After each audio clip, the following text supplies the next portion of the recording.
یہ اس دور کی بات ہے جب مسلمان دنیا کے اندر خوب عزت کی زندگی گزار رہے تھے۔ 11-12 صوبے تھے مسلمانوں کے، ہر صوبے میں ایک گورنر ہوتا تھا جو صوبے کو کنٹرول کرتا تھا۔ ولید بادشاہ کو یہ خبر ملی کہ کچھ گورنر تو بہت اچھا کام کرتے ہیں، لوگ ان سے بہت خوش ہیں، اور کچھ گورنر اتنے اچھا کام نہیں کرتے، لوگ ان سے اتنے خوش نہیں ہیں۔ اس نے سوچا کہ اب میں اصلاح کے لیے کیا کروں۔ اس کے وزیر نے مشورہ دیا، جناب آپ سب گورنروں کو یہاں محل میں بلائیں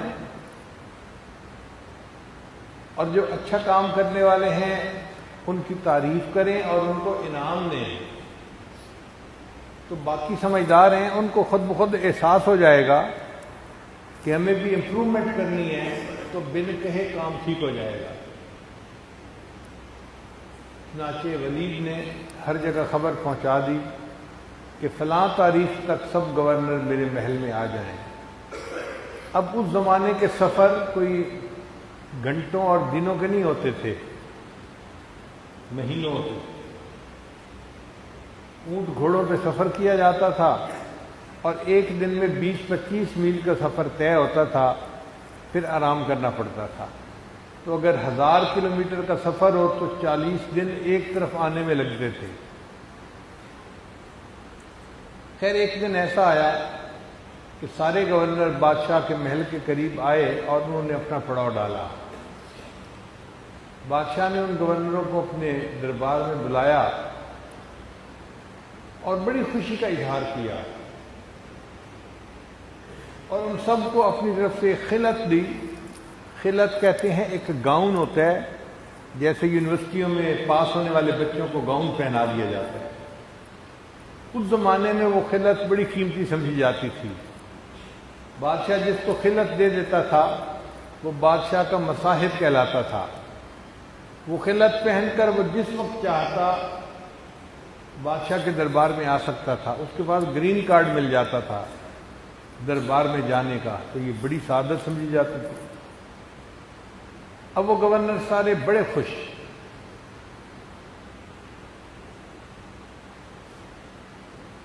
اللہ کی شان دیکھیں کہ عین جب خوشی کا سماں تھا سب لوگ بڑے خوش تھے۔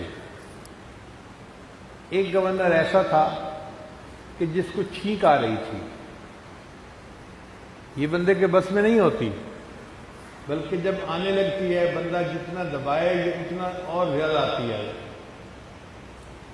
اب وہ چھینک کو دبانا چاہ رہا تھا کہ نہ آئے، کیوں کہ چھینک آنے سے دوسرے لوگ متوجہ ہوتے ہیں، دیکھتے ہیں، تو جس کو چھینک آتی ہے وہ سوکھی محسوس کرتا ہے، اور کئی مرتبہ ایسا بھی ہوتا ہے کہ ناک سے کچھ پانی نکل آئے۔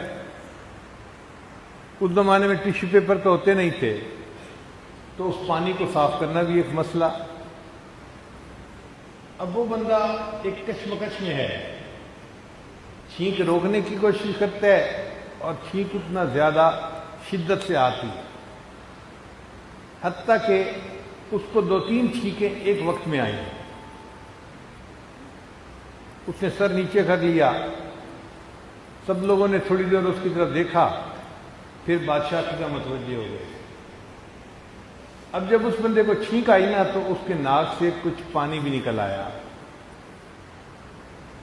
اب اس پانی کو صاف کرنے کے لیے کچھ تھا نہیں، تو اس بندے نے کیا کیا کہ جب دیکھا کہ لوگ اب بادشاہ کی طرف متوجہ ہیں، تو اس نے اس خلعت کے ایک کنارے سے اس پانی کو صاف کر لیا۔ عین اسی موقع پر بادشاہ نے اس کی طرف دیکھا، تو بادشاہ کو تو بڑا غصہ آیا، میری دی ہوئی خلعت سے تم اپنی ناک کے پانی کو صاف کر رہے ہو۔ بادشاہ نے اس گورنر کو کھڑا کیا اور خلعت اتار کے گورنر شپ سے اس کو معزول کر کے باہر نکال دیا۔ اب ایک گورنر کو معزول کر دیا جائے معمولی بات پر تو باقی سب لوگ سہم گئے۔ وزیر با تدبیر تھا، اس نے کہا بادشاہ سلامت، مجلس برخاست کر دیں۔ تو بادشاہ نے مجلس برخاست کر دی، سب گورنر اٹھ کر چلے گئے۔ تھوڑی دیر بعد دربان آیا، بادشاہ سلامت، دہامند کے علاقے کا گورنر آپ کی خدمت میں آنا چاہتا ہے۔ بادشاہ نے کہا بلا لو۔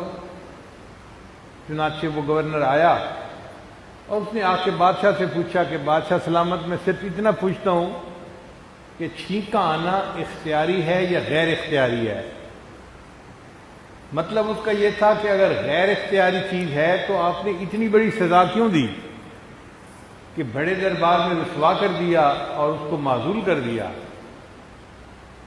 اور بادشاہ بھی سمجھدار تھا، وہ سمجھ گیا کہ یہ مجھ سے پوچھنا کیا چاہتا ہے۔ تو بادشاہ نے کہا کہ تمہارے سوال سے محاسبے کی بو آتی ہے، تم مجھ سے ایسی باتیں نہ پوچھو، میں پہلے بہت غصے میں ہوں۔ تو اس پر نہامند کے علاقے کے اس گورنر نے کہا کہ بادشاہ سلامت، مجھے آج ایک بات سمجھ میں آ گئی۔ آپ نے ایک بندے کو خلت سے نوازا، وہ بندہ اس کی قدر نہیں کر سکا، آپ نے بھرے دربار میں اس کو رسوا کیا اور معزول کر کے باہر نکال دیا۔ تو میرے دل میں یہ بات آ رہی ہے، اللہ نے ہمیں انسانیت کی خلت پہنا کر دنیا میں بھیجا ہے، اگر ہم اس خلت کی قدر نہیں کریں گے، اللہ تعالیٰ قیامت کے دن بھرے دربار میں ہمیں رسوا کریں گے، جہنم میں پھینک دیں گے۔ یہ کہہ کر اس نے وہ خلت جو ہے اتاری اور بادشاہ کی طرف پھینک دی، یہ رکھیں اپنی خلت کو، میں خود اپنی گورنری کو چھوڑتا ہوں اور میں پہلے اپنے رب کا بندہ بننے کی محنت کرتا ہوں۔ بادشاہ حیران، اس پاگل کو کیا ہوا؟ اب یہ نہامند کے علاقے کا گورنر بادشاہ کے دربار سے تو نکل گیا، گورنر اس کی چلی گئی تھی، سوچنے لگا کیا کروں؟ تو اس نے سوچا کسی اللہ والے کے پاس جاتا ہوں اور ان سے جا کے میں نور نسبت کو پانے کی کوشش کرتا ہوں۔ چنانچہ یہ جنید بغدادی رحمۃ اللہ کے پاس آیا اور ان کی خدمت میں کہا کہ حضرت، میں آپ کے پاس حاضر ہوا ہوں کہ جو نور نسبت آپ کے سینے میں ہے وہ آپ مجھے منتقل کر دیں، محنت کروانی ہے تو کرنے کو تیار ہوں۔ جنید بغدادی رحمۃ اللہ نے فرمایا یہ اتنی سستی چیز نہیں ہے کہ تم ابھی آئے ہو اور ابھی نسبت کے طلبگار بن گئے ہو، تم ہمارے پاس کچھ رہو، کچھ مناسبت آپس میں پیدا ہو تو پھر ہم آپ کو اس کے بارے میں مزید بتائیں گے۔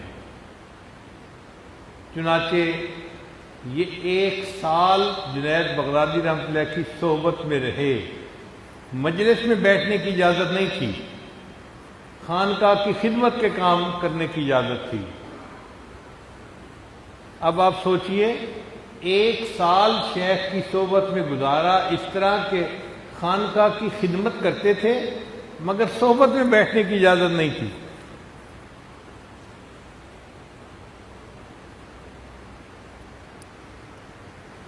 ایک سال جب گزر گیا تو جنید بغدادی رحمۃ اللہ نے ان کو بلایا اور بلا کر پوچھا کہ مجھے یہ بتاؤ کہ تمہارا بیک گراؤنڈ کیا ہے، کہاں سے آئے ہو؟ جی میں دہامند کے علاقے کا گورنر رہا ہوں اور اب میں آپ کی خدمت میں حاضر ہوا ہوں اس نسبت کو حاصل کرنے کے لیے۔ ان کا اچھا، اگر تم گورنر رہے ہو اس کا مطلب یہ کہ تمہارے اوپر بہت سارے حقوق العباد بھی ہوں گے۔ حقوق اللہ میں تو تم نے کوتاہی کی ہوگی لیکن حقوق العباد میں بھی کوتاہی کی ہوگی، اور جب تک بندہ حقوق العباد کو پورا نہ کرے اس نسبت کا اہل نہیں بن سکتا۔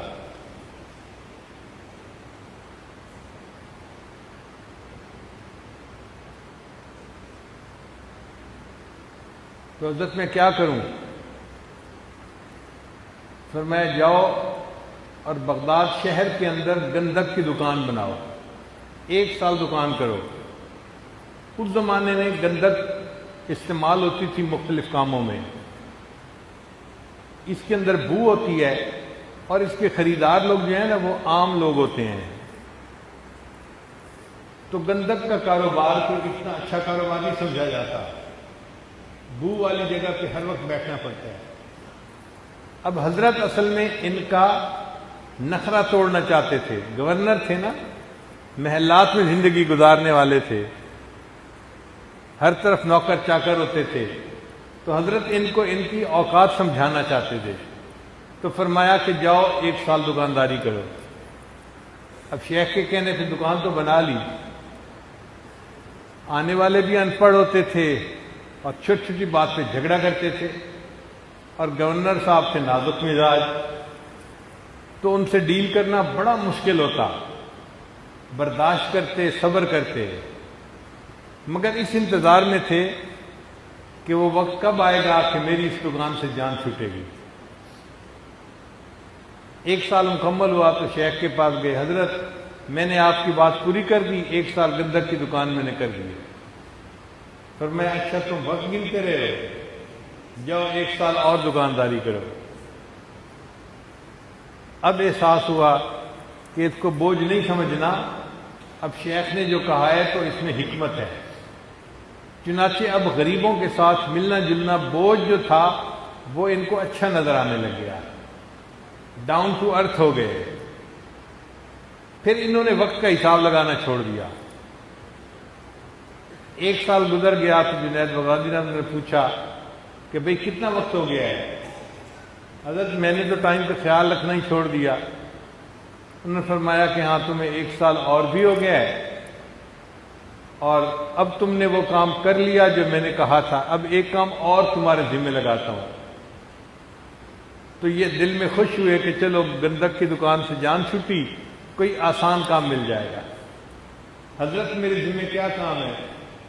فرمایا یہ کشکول پکڑو اور بغداد شہر کے اندر سارا دن بھیک مانگا کرو، اور تمہیں کھانا کھانے کی اجازت نہیں ہوگی، جو تمہیں کچھ ملے گا وہ خانقاہ کے فقراء کو لا کے دینا ہے تم نے۔ اب ایک بندہ گورنر رہا ہے، اس کو کشکول پکڑا کے گئے جی کہ شہر میں بھیک مانگو، اتنی ذلت برداشت کرنا کوئی آسان کام نہیں ہے۔ اب کشکول پکڑ کے یہ آئے اور انہوں نے بازار میں بھیک مانگنی شروع کر دی۔ اب چہرے مورے سے سوالی تو لگتے نہیں تھے، لگتا تھا کہ یہ تو بڑا کھاتا پیتا اور اچھی پرسنالٹی والا بندہ ہے۔ جب بھیک مانگتے تو لوگ آگے سے ان کو تیکھی نظروں سے دیکھتے کہ بھئی تم کیوں یہ کام کر رہے ہو، کوئی کام کرو اور عزت کی روزی کھاؤ۔ اور کچھ لوگ ان کو لان تان بھی کرتے، شرم نہیں آتی، صحت مند ہو، بھیک مانگ رہے ہو۔ اب یہ لان تان بھی برداشت کرنی پڑتی اور لوگوں کی نظریں بھی برداشت کرنی پڑتی، اور اللہ کی شان دیکھیں کہ ان کو 1 سال تک کسی بندے نے کچھ بھی نہیں دیا۔ یہ شیخ کی دعا تھی، دل میں احساس تھا کہ میں گورنر، میں اگر کسی سے ہاتھ پھیلاؤں گا تو لوگ تو پتہ نہیں کیا کچھ لٹا دیں گے۔ جب 1 سال تک کچھ نہ ملا تو مخلوق سے جو امیدیں تھیں وہ ساری کٹ گئیں، احساس ہوا کہ میں کچھ نہیں ہوں۔ وہ جو میں تھی نا اس کو شیخ نے نکال دیا اس طریقے سے۔ پھر 1 سال کے بعد دوسرا سال پھر بھیک مانگی، مگر اب لوگوں نے کچھ تھوڑا تھوڑا ان کو دینا شروع کر دیا۔ جو ملتا یہ لا کے خانقاہ کے فقیروں کو دے دیتے اور خود بھوکا رہتے۔ سارا دن شہر میں چلتے پھرتے، تھکتے تھے، ذلیل و خوار ہوتے تھے، مگر کھا پی نہیں سکتے تھے، وہ لا کے فقراء کو دے دیتے تھے، خود بھوکا رہتے تھے۔ جب انہوں نے 2 سال بھیک بھی مانگ لی تو پھر شیخ جنید بغدادی نے بلایا اور کہا کہ دیکھو تمہارے ذمے لوگوں کے حقوق ہوں گے، تم نے کسی پر ظلم کیا ہوگا، کسی کی غیبت کی ہوگی، کسی کا حق مارا ہوگا، کسی کا دل دکھایا ہوگا، تم ایسا کرو ان کی فہرست بناؤ۔ حضرت مجھے تو یاد نہیں ہے کہ میں نے کیا کیا، باتیں یاد تھوڑا رہتی ہیں۔ حضرت نے فرمایا تم کاغذ قلم لو اور بنانے بیٹھو۔ اللہ کی شان کے جب کاغذ قلم لیا اور لسٹ بنانے بیٹھے تو کئی صفحے بھر گئے، فلاں کے ساتھ یہ زیادتی کی تھی، فلاں کو معمولی بات پہ میں نے سزا دلوائی تھی، فلاں کے ساتھ یہ کیا تھا، فلاں کی دل آزاری ہوئی، فلاں کے ساتھ یہ ہوا، 2-3 کاغذ بھر گئے، لا کے شیخ کو دکھایا، حضرت ان لوگوں کے حقوق میں نے کوتاہی کی ہوئی ہے۔ حضرت نے فرمایا تم نہاون کے علاقے میں واپس جاؤ اور ان لوگوں سے حقوق معاف کروا کے واپس آؤ۔ یہ واپس تو چل پڑے، لیکن جب شہر میں داخل ہوئے نا، اس وقت احساس ہوا میں اس شہر کا گورنر رہا ہوں، اور اب میں عام آدمی کی صورت میں اس شہر میں آ رہا ہوں تو لوگ میرے ساتھ کیا سلوک کریں گے۔ اور وہی ہوا، شہر میں داخل ہوئے تو 5-10 نوجوان کھڑے تھے، انہوں نے دیکھا، ایک نے کہا یار یہ وہی پاگل نہیں جو پہلے گورنر تھا، دوسرے نے کہا لگتا تو وہی ہے جس نے گورنری چھوڑ دی، اور یہ پاگل آدمی ہے جس کو دنیا کا کوئی احساس نہیں ہے۔ خوب سنائی انہوں نے۔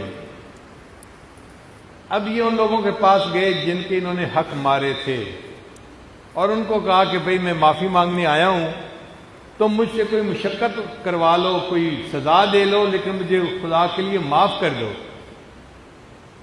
کسی نے کہا اچھا 1 گھنٹہ دھوپ میں کھڑا ہو کے دکھائیں، تو 1 گھنٹہ دھوپ میں کھڑے ہوئے، اس سے معافی مانگی۔ کسی نے کہا میرا گھر تعمیر ہو رہا ہے، تم 1 مہینہ میرے گھر میں مزدور بن کے کام کرو۔ اس کے گھر میں مزدور بن کے 1 مہینہ کام کیا، اس سے معافی مانگی۔ ہر بندے کی مرضی کے مطابق سزا برداشت کی۔ 3 سال لگے لوگوں سے معافی مانگنے میں۔ اب آپ اندازہ لگائیے، 3 سال شیخ کے پاس لگ گئے تھے اور 3 سال یہاں لگ گئے، 6 سال لگ گئے، اور ابھی تک شیخ کی صحبت میں بیٹھنا نصیب نہیں ہوا۔ 3 سال کے بعد جب سب لوگوں سے معافی مانگ لی تو شیخ کی خدمت میں حاضر ہوئے، حضرت میں نے حقوق العباد بخشوا لیے ہیں، سب سے معافی مانگ لی ہے۔ فرمایا اچھا اب تم ہماری مجلس میں بیٹھا کرو۔ 6 سال کے بعد جنید بغدادی رحمۃ اللہ نے انہیں اپنی مجلس میں بیٹھنے کی اجازت عطا فرمائی، لیکن چونکہ محنت بہت تھی، مجاہدہ بہت تھا، قربانی بہت تھی، اللہ کی عنایت کی نظر ایسی ہوئی، اب شیخ کی 1 دن کی صحبت ان کے دل کو منور کر دیتی، ایک مجلس ان کے دل کو منور کرتی تھی، فائدہ ہوتا تھا۔ چنانچہ چند دنوں کے اندر اللہ نے دل کی حالت بدل دی اور ان کے دل کو نور معرفت سے اللہ نے بھر دیا۔ پھر ایک ایسا دن بھی آیا کہ جب جنید بغدادی رحمۃ اللہ نے ان کو نسبت کے نور کے حاصل ہونے کی بشارت عطا فرما دی۔ ان کا نام تھا شبلی رحمۃ اللہ علیہ۔ کبھی نہاون کے علاقے کے گورنر تھے اور آج اللہ کے عاشق بن گئے، آج اللہ سے محبت کرنے والے بن گئے، اللہ کے چاہنے والوں میں بن گئے۔ کیونکہ محنت بہت کی تھی، مشقت بہت اٹھائی تھی، تو محبت ایسی ملی کہ ان کے اندر بہت محبت گہری تھی اللہ کی، حتیٰ کہ اگر یہ کسی کے سامنے اللہ کا نام لے دیتے تھے اس بندے کے دل پہ اثر ہو جاتا تھا۔ لوگ ان کے پاس بیٹھنا اور ان سے اللہ کی باتیں سننا پسند کرتے تھے۔ جہاں بیٹھتے وہیں مجمع لگ جاتا، جہاں بیٹھتے وہیں ان کے شاگرد آ جاتے، ہمیں آپ اللہ کی باتیں سنائیں، ہمیں اچھا لگتا ہے، آپ کی زبان سے بات سن کے ہمارے دل پہ اثر ہوتا ہے۔ لوگ حیران تھے کہ مخلوق کا رجوع ان کی طرف کیسے ہو گیا، یہ رجوع باتوں سے نہیں ہوا کرتا، دل میں کچھ ہوتا ہے مقناطیس جو لوگوں کے دلوں کو کھینچ رہا ہوتا ہے۔ جیسے لوہے کا مقناطیس ہوتا ہے، اسی طرح کچھ دل ہوتے ہیں جن میں اللہ کی محبت آ جاتی ہے، وہ انسانوں کے دلوں کے مقناطیس بن جاتے ہیں، انسانوں کے دل کھینچتے ہیں اس کی طرف۔ چنانچہ ان کا فیض خوب پھیلنے لگا، خوب پھیلنے لگا۔ محبت الہی میں ان کا عجیب حال تھا۔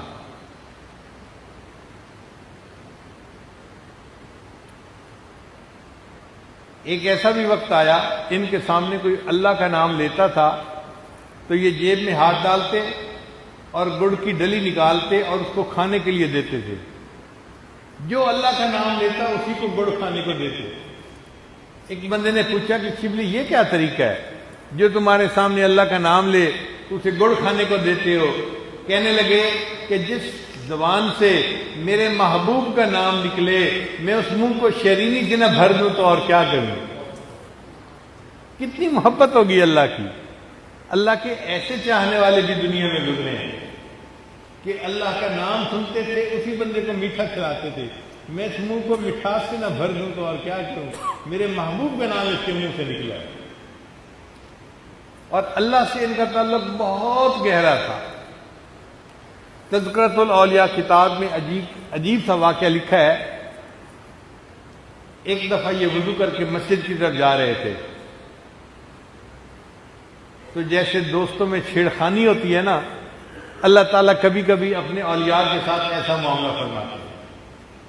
اب جا رہے تھے تو الہام ہوا، شبلی ایسا گستاخانہ وضو کر کے میرے گھر کی طرف جا رہے ہو، شبلی ایسا گستاخانہ وضو کر کے میرے گھر کی طرف جا رہے ہو۔ تو شبلی رحمت اللہ علیہ چلتے چلتے رک گئے، سوچا کہ اب گھر چلا جاتا ہوں۔ تو الہام ہوا، شبلی تم میرا گھر چھوڑ کے کہاں جاؤ گے؟ تو شبلی رحمت اللہ نے جوش میں آ کے نا اللہ کا لفظ کہا، اللہ، ضرب لگائی اللہ کی۔ فوراً الہام ہوا، شبلی تو مجھے اپنا جوش دکھاتا ہے۔ تو فوراً اللہ سے معافی مانگنے لگ گئے، اے اللہ مجھے معاف فرما دے، اگر مجھ سے کوئی کمی کوتاہی ہوئی تو میں آپ سے معافی کا طلبگار ہوں۔ ایک مرتبہ اللہ تعالیٰ نے الہام فرمایا، شبلی کیا تو چاہتا ہے کہ میں تیرے عیب لوگوں پر ظاہر کر دوں تو تجھے دنیا میں کوئی منہ لگانے والا نہ رہے؟ اے شبلی کیا تو چاہتا ہے کہ میں تیرے عیب لوگوں پر ظاہر کر دوں، تجھے دنیا میں کوئی منہ لگانے والا نہ رہے؟ ان کی بھی کیفیت عجیب تھی۔ آگے سے کہنے لگے، اللہ کیا آپ چاہتے ہیں کہ میں آپ کی رحمت کو کھول کے لوگوں کے سامنے بیان کر دوں، تجھے دنیا میں کوئی سجدہ کرنے والا نہ ملے؟ فوراً الہام ہوا، شبلی نہ تو میری بات کہنا نہ میں تیری بات کہتا ہوں۔ ویڈیو کے نیچے سبسکرائب کے بٹن پہ کلک کریں، بیل کے آئیکن پہ کلک کیجئے تاکہ ہر نئی ویڈیو کی نوٹیفیکیشن آپ کو ملے۔